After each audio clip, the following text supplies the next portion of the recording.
je suis venu participer à la foire des éleveurs de la basse-cour. Vous savez, quand on parle de la basse-cour, ça concerne principalement la volaille et tout ce qui est affilié à la volaille. Donc, on avait tout récemment organisé la foire des moutons avec le REIT. Aujourd'hui, on revient avec la basse-cour. Je crois que ça ne fait que confirmer ce que je dis tout le temps, qu'on a le génie aujourd'hui des Thiessois qui s'affirme de jour en jour. Parce qu'aujourd'hui, on a vu qu'il y a des experts, vraiment des jeunes qui sont dévoués dans ce qu'ils sont en train de faire. Et aujourd'hui, ça fait une grande fierté que je vienne participer à cette foire.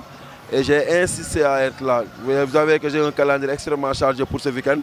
Mais j'ai tenu à vraiment faire le tout pour être là, pour marquer ma présence et confirmer à cette jeunesse très exemplaire, je peux dire, hein, qui se sont lancés dans l'élevage, de la basse-cour, qui est certes difficile, parce que peut-être incomprise par les populations pour le moment, mais ils sont en train de s'affirmer, de confirmer aux Sénégalais que c'est possible. Et pourtant, cette foire réaffirme aujourd'hui la ferme conviction que j'avais quand je disais que ces jeunes-là étaient à encourager d'abord et à encadrer pour que ceux qui sont en train de faire vraiment leur servent de gagne-pain, hein, parce qu'ils ont abandonné tout ce qu'il y avait comme métier et s'adonner à l'élevage. Il y a de quoi vraiment les encadrer.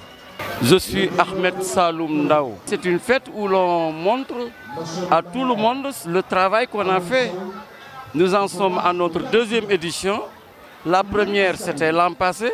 Cette année, nous étions novices, la première édition. Cette année, nous sommes venus pas en apprenti, mais en professionnel. Nous avons été bien encadrés par le REIT et nous avons pu peut-être assimiler nos leçons, mais en tout cas, nous travaillons avec des jeunes qui s'y connaissent. Et nous avons fait vraiment du beau travail. Pour le savoir, il faut se promener et vous verrez que c'est beau, c'est très beau. Dire à la population que l'élevage, c'est de l'emploi. Le président de la République, M. Macky Sall, ses conseillers devraient lui expliquer que c'est vraiment des emplois que ça crée. Moi, je suis chez moi, je crée des emplois avec mon enfant, avec mes enfants. D'autres sont là, ils sont 3, 4, 5, ils ont une volière, ou bien ils ont un élevage, un petit élevage, ils créent des emplois. Parce que les gens vivent de ce qu'ils font. Ils vivent de l'élevage. Et ils n'envient personne. Voilà. Général de la Chambre de commerce, d'industrie et d'agriculture de Thiès. Par rapport à l'année dernière, d'abord par rapport à l'organisation, parce que cette fois-ci, la TEPAR s'est approchée de la Chambre de commerce pour un encadrement rapproché. Et vu notre rôle d'impulsion de l'économie régionale, et étant vraiment au fait que le secteur agricole fait une partie intégrante des secteurs de la Chambre de commerce et d'agriculture de Thiès, nous avons vraiment accepté de les accompagner. Ce qui fait que nous les avons mis en relation avec une de nos agents, Mme Sow. Donc, et depuis lors, on peut dire que ça se passe bien. Parce que nous avons pu lever cette année-ci les autorités locales, alors que tel n'était pas le cas les autres années. Nous avons pu impliquer vraiment les maires. J'ai appelé le maire, personnellement, le maire Tal Silla. Nous l'avons appelé à la Chambre de commerce. Et puis, il a réagi. Vous savez que maintenant, cette place-là, elle est payante. Et monsieur le maire a payé de sa propre poche. Le maire Alisso aussi de zone, quand nous l'avons saisi, pratiquement tout ce qui est logistique, tout ce qui est infrastructure, celui qui a mis à disposition. Donc tout ce qui est frais de publicité, frais de communication, celui qui a payé. En plus de ça, puisqu'il y a eu beaucoup de communication dans ce sens, vous voyez aujourd'hui le rush qu'il y a de visiteurs qu'il y a eu. Vraiment alors que l'entrée est payante. Et le maire a promis tout à l'heure dans son speech que l'année prochaine, on va le faire au même endroit qu'a été faite la foire des moutons Ladoum.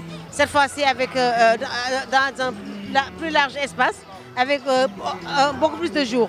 Parce que là, ça dure que 3 jours, mais la prochaine édition, on va la faire pendant une semaine. Donc là aussi, nous on a joué juste notre rôle d'encadrement pour impulser le secteur. Voilà. Et puis aussi, nous encourageons vraiment les promoteurs de cette foire. Parce que ça règle un peu le problème de l'emploi au Sénégal. Parce que les jeunes ne doivent pas seulement chercher un travail administratif. Là, ils ont investi le secteur et c'est des jeunes chefs d'entreprise, éleveurs, n'est-ce pas, de volailles, ils disent d'animaux de la basse-cour, mais on voit que ça dépasse vraiment l'entendement. Nous avons vu les races qu'il y a, les croisements qu'il y a. Donc là, nous encourageons le secteur et ils nous disent qu'il y a certains qui nous ont dit qu'ils arrivent à construire des maisons, ils arrivent à tenir des foyers, ils arrivent à soutenir leurs parents et à élever leurs propres enfants. Et ils arrivent même à créer de l'emploi parce qu'eux-mêmes, ils recrutent d'autres jeunes qui les accompagnent. Donc nous encourageons vraiment ce type d'activité et encourageons aussi que ça se fasse au niveau national. Vraiment, nous invitons vraiment les autorités aussi, vraiment du Sénégal. Il est vrai que le ministère de l'élevage était venu pendant la foire du mouton, mais là aussi nous l'appelons pour que la prochaine édition de la foire de l'élevage volaille et qu'elle vienne aussi parce qu'elle joue très bien sa partition et nous la remercions au passage.